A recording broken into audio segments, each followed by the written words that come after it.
Hi, Scorpio! So, welcome back dito sa ating channel at sa ating mga new viewers. Hi, hello, ako po si Yan. Tuloy po dito at sa ating mga returning tambayers. Thank you sa inyong walang sawang pagtambay. And of course, mga babes, kung hindi niyo pa knows, wala tayong gender dito, tandaan niyo yan. So, babae, lalaki, LGBT, lahat welcome po dito. No? And syempre, kung hindi niyo rin alam, meron din po tayong isa pang channel kung saan nag-upload po tayo ng collective readings kahit anong zodiac sign ninyo. Welcome kayo doon. Ang link niya na inilagay ko sa description box. Ang name ng channel ay Dalnin, no? Goddess of the Moon in Korean. So, yun nga mga babes na. And yes, okay, kung may cross-watchers dito si Scorpio, welcome ka rin, mahal. At kung meron man ditong Scorpio placement sa kanilang natal/birth chart, welcome ka din dito. So, just take only what resonates, guys. So, let's go ahead and check this messages right here for you, dear Scorpio. Archangel Michael, thank you so much together with the angel guides. Can we get messages for Scorpio, please? What does Scorpio needs to know? Can you please show me? What does Scorpio needs to know? Mga mensahe para kay Scorpio, please. Scorpio. Okay, so let's go ahead and check this mga mensahe for you, Scorpio. So guys, you do have here the energy of Eight of Coins. Nandito din for you, Scorpio, Justice energy, Seven of Cups, Tower, Nine of Cups, Temperance energy. Bottom of the deck, we have for you guys, Nine of Wands, Queen of Coins, and the Page of Cups energy. So, Scorpio, so nakikita ko dito mga babes, no? Mukhang meron dito, no, na parang opportunity sa trabaho ninyo, pero nakikita ko game na game ka. Kaya kung sino man to mga energies na to, nakita ko dito, no, na pwedeng ito ay kahit pag uwi mo sa bahay ninyo, gawin mo pa rin ito, isip-isipin mo pa rin ito, no? So, nakikita ko that you are being more strategic and at the same time, you're showing your skills, no? That parang pino-prove mo dito, no, na deserve ko yan. Maybe there will be a vacant position that will be available pretty soon. Or maybe there's something here na parang merong sinabi or inoffer ang iyong boss dito about your increase of salary or whatever. It's like a golden opportunity, no? I'm seeing a golden egg, no, in my vision. So it looks like it's kinda small, no? Pero nakikita mo that this is a big step or 1 foot na big step, no?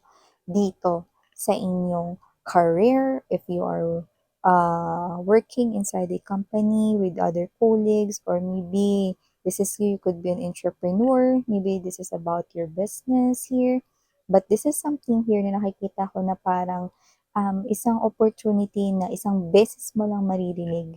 Okay? Pero nakikita ko rito na pagbubuhusan mo ng oras, panahon, no? And at the same time, nakita ko rito na itong golden egg or golden opportunity na to ay mapapasayo. Well, kung ano man yan, no? It's a wish fulfillment. Nine of Cups energy, just this card right here.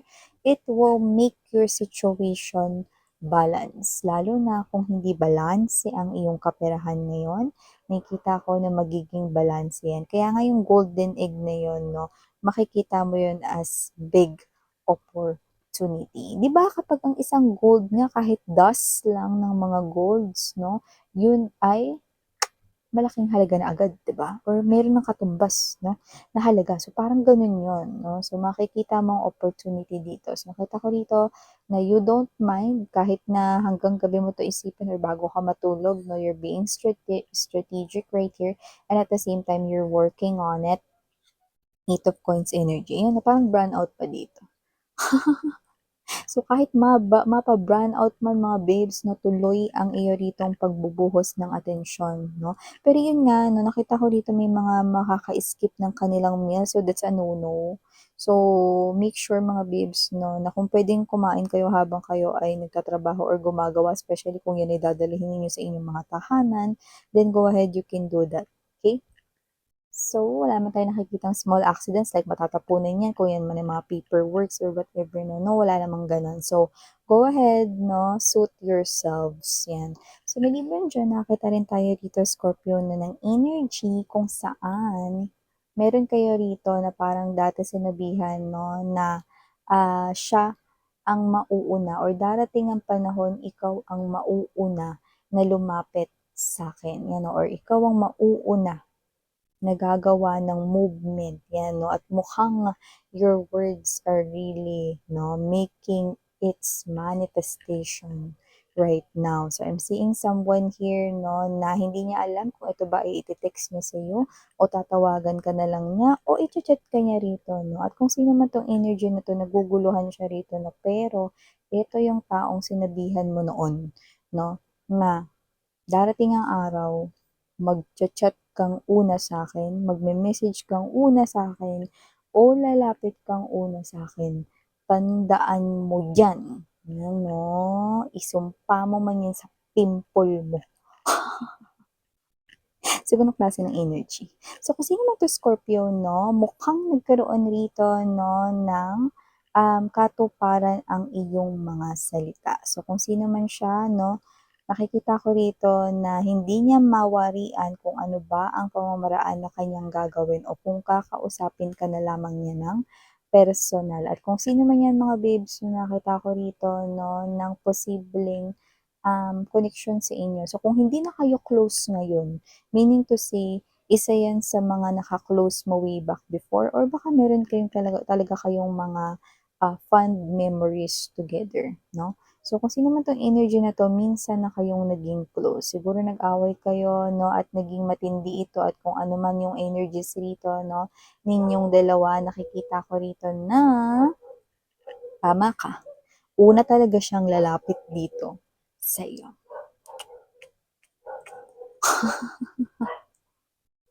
So, magugulat ka, mga babes, no? Na tama ka dito dahil una nga talaga siyang lumapit or lalapit sa inyo.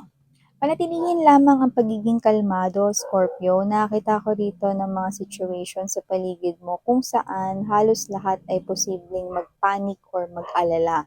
Huwag masyadong mag-alala dahil ito ay wala lamang. Ano? So, nakikita ko rito na kunwari ganito mga babes, no? Possible na may kaguluhan sa labas, no? Or kung meron man parang kagaya ng mga sakuna, kagaya ng sunog, pagkalindol, wag mag-alala kasi ito ay hindi naman talaga as in makakasira ng establishmento or hindi kayo mawawalan dito ng tahanan kahit ng kapitbahay ninyo, no? So, wag kayong masyadong magpanik. Kasi pag nagpanik kayo, no, lahat na mga babes, no, ay posibleng magkakanda, mali-mali na ang inyong mga galawan, matataranta kayo in short, no. So dito pinapakita ano man yun, no, hindi, kung yun man ay parang may sumigaw na kapitay, sunog, sunog, yan, no, pero yung totoo wala pa, okay? Yun ay pwede pang agapan. Huwag kayo magpanik mga babes, no. Lalo na, no, kung yung iba kasi, no, minsan nadadamay na lang. Pag nakita natataranta yung iba, matataranta na rin. So, dito panatilihin mo lang ang iyong pagiging kalmado, but at the same time, alerto. Yan, no. Parang ito ay confirmation lamang na ano man yung bagay na yan, hindi yan magsisimulang lumaki. Kung yan man ay sunog, yan man ay earthquake, no, nakita ko rito na yan ay wala lamang. So, no need na magpanic. Okay? So, ang importante, alerto ka. Alam mo na agad, no? Ano yung mga gagawin mo. Okay? So, yung iba, no, kung kayo ay nakapag-seminar ng mga ganyan, no, parang nakahanda na yung mga gamit, importanteng gamit para isang bukatan na lang or whatever, no. So, ganun. Okay? So, okay? Ibig sabihin lamang nito, wala ritong nakikitang maaaksidente at masasaktan anumang uri ng sakuna. Iyan. Okay? So, maliban siya nakita ko rito ng energy, no, na posibleng, eto, ex ko siguro to, no? Kasi lumalabas siya rito bilang energy na parang kailangan ko humingi ng tawad kay collective. kailangan ko talaga siyang makausap, 'yan 'no. So kung sino man 'tong energy na 'to 'no, ito yung klase ng energy na posibleng nakagawa ng immaturity nung time na meron pa kayong koneksyon na dalawa at kung sino man siya ngayon 'no, nag-matured siya, mm. Okey. So, parang siya itong mga babes 'no, na parang meron kayo rito 'no, na parang yung iba ha, may specific sign dito na parang kailangan pakisamahan niya kayo rito. Pero paano 'to, meron kayong parang history together at posibleng hindi yun medyo maganda. Okey, so parang makikipag-ayos siya sa'yo pero wag mag-alala kasi totoo naman talagang makikipag-ayos siya sa'yo. Hindi lamang for the sake of trabaho kung magiging magkatrabaho kayo or what. Okey. Kasi nakita ko rito na totoo yung kanya rito na paghingi ng tawad sa inyo. Huwag mag-alala, hindi ko naman nakikita na kung may love life kayo, eh, guguluhin niya. Ang gusto niya lang talaga rito is makapag-sorry at makapagpa-apologize sa inyo. Okey? So, maliban diyan, Scorpio, nakita rin ako ng energy rito 'no, na posibleng meron ka ritong parang mga makita 'no, na mga material things 'no. Puwedeng may bibilhin ka, ipe-purchase 'no, pero parang hindi mo mawarian or malaman ano yung mga una mong bibilhin. Kasi meron ka ritong tingin ko multiple things na makikita na parang to the point na hindi mo alam kung alin dun yung uunahin mo kasi parang lahat gusto mong unahin. So, kung ano man 'yan, nakikita ko dito 'no, alamin mo muna kung ano yung pinakakailangan mo diyan mga babes 'no. Kasi nakita ko dito na maraming makakaagaw ng atensyon mo 'no, possible na mga bilihin 'yan. Puwedeng nasa cart mo 'yan, kung online shop 'yan, or puwedeng nandiya diyan nag-grocery ka pero hindi mo alam kung alin ba diyan yung kukunin mo or bibilhin mo bang lahat, 'yan 'no. So, nakita ko dito na may gano'n kang klase ng energy. Okey, so kung ano man 'yan, ano ba yung mga kailangan mo munang bilhin or kung pagkain man, ano ba yung gustong-gusto mo diyan na parang nagke-crave kang kainin then go ahead, do that 'no. Kung ano yung kailangan mo talaga diyan or kung ano talaga yung parang tinatawag ka talaga na, "Bilhin mo 'ko." Bilhin mo ko, Scorpio. Yan may ganong klase ng energy.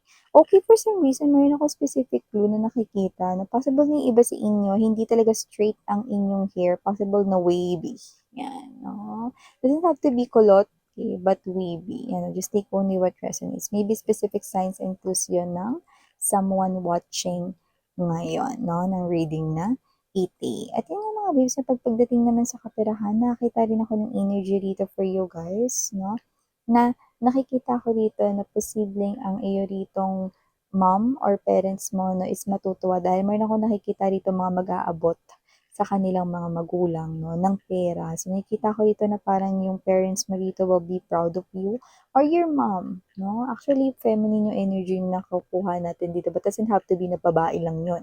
It could be your parents, any from your parents right here. Nakikita ko dito na parang matutuwa sila rito 'no, dahil ikaw ay magbibigay sa kanila ng pera 'no. So, tingin ko naman yun naman talaga yung gusto mo talagang gawin for them matagal na. So, yes, Scorpio, ito yung mga messages right here for you guys. Thank you so much and again, I'm Yuriana on me. Sarang Hiya, Love and Light. I'm here.